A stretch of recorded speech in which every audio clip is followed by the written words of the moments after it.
Bonjour, bienvenue à la cave des 5 chemins. Après le succès de la première vidéo, nous avons décidé d'en faire une deuxième. Et donc après Châteauneuf du Pape, nous allons visiter une autre appellation très ancienne, puisqu'il s'agit du muscadet sévrémen, qui date aussi de 1936, mais là, fin 1936. Nous allons voir aujourd'hui plus précisément le cru communal Goulaine, qui lui, pour le coup, est une des plus récentes reconnaissances de DINAO, puisque ça date du mois d'octobre 2019. Avant de rentrer dans le détail du cru Goulaine, il faut peut-être se remettre en tête la hiérarchie de l'appellation muscadet, à savoir qu'il y a 3 niveaux.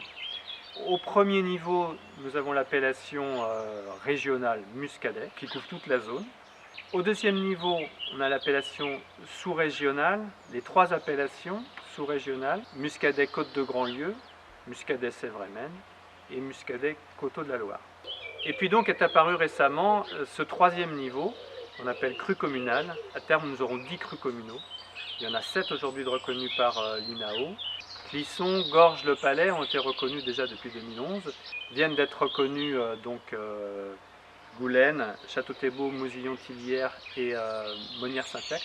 Et puis vont apparaître La Haye-Foissière, Valette et Champtoceau. On parle de cru communal. Il s'agit en vérité d'une dénomination géographique complémentaire. C'est un peu différent d'un cru en Bourgogne ou en Vallée du Rhône. Cette reconnaissance en cru communal, c'est une longue démarche qui a été entreprise par les vignerons depuis une trentaine d'années. C'est bien sûr la volonté de créer un cru qui sort de l'ordinaire, de porter vers le haut l'appellation. Le cru Goulaine est le plus étendu des crus communaux. On se situe entre la Loire et les marais de Goulaine. On est sur une zone très ouverte qui bénéficie d'un climat qui permet d'avoir une maturité assez précoce, assez rapide. On est sur les coteaux du bassin versant de la rivière Goulaine, sur un terroir principalement de schiste, mica-schiste et de gneiss. Le cépage, bien sûr, c'est le melon de Bourgogne, qui, comme son nom l'indique, vient de Bourgogne. Le muscadet n'est pas un cépage. On ne sait pas trop d'ailleurs d'où vient ce nom muscadet. Étymologiquement, c'est un dérivé de muscat, muscadet, mais on ne retrouve pas du tout ces notes-là dans le melon de Bourgogne, donc c'est un peu énigmatique. Le cahier des charges pour ce cru communal Goulaine est très strict. La zone d'appellation est validée après un carottage fait par des géologues. Les vendanges, bien sûr, sont manuelles. Le rendement est très limité. Il est limité à 45 hectares. Il faut savoir que l'appellation muscadet sur lit classique est à 55 hectos. C'est déjà pas très élevé.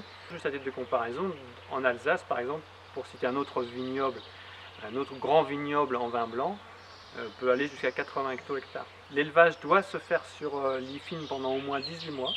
Du coup, on perd l'appellation sur lit, parce que je vous rappelle que pour avoir l'appellation sur lit, il faut que le vin soit mis en bouteille dans l'année qui suit la vendange.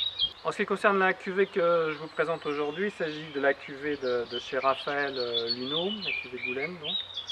Là, on est sur des vignes relativement âgées, puisque c'est des vignes qui ont à peu près 65 ans. La récolte se fait à pleine maturité. On fait un pressurage doux, à basse pression pneumatique. La fermentation se fait sur les levures indigènes, l'idée étant bien sûr d'exprimer au mieux le terroir. L'élevage, donc, comme je disais tout à l'heure, se fait sur lit fine. Au minimum, c'est 18 mois. Ici, on est sur 30 mois. Le nez est très complexe. On est sur des fruits mûrs, sur des notes de miel, un petit peu de fruits confits. La bouche, elle est riche, ample, on a un vin qui est très rond, il y a du gras. C'est fin quand même, ça reste frais. C'est l'intérêt des vins de Loire. On a des jolis amers. Et moi, ce qui m'a surpris pour cette cuvée, c'est le potentiel de garde, je le savais. Mais ici, on est sur un 2009, donc c'est un vin qui a 11 ans. Il n'y en a plus, ne cherchez pas, il n'y en a plus. Mais on est encore sur la fraîcheur. C'est des vins qui se gardent. Et moi, ce qui m'a stupéfait, c'est aussi cet arôme d'ananas très marqué. Et on l'a vérifié sur 2014, on retrouve ça aussi, c'est vraiment, semble-t-il, une signature du terroir. Sur les accords, on peut aller sur des grands, voilà, moi je veux bien un homard, des grands crustacés, des accords classiques sur du poisson, mais pourquoi pas sur des viandes blanches aussi. Voilà, merci, bonne dégustation, à bientôt.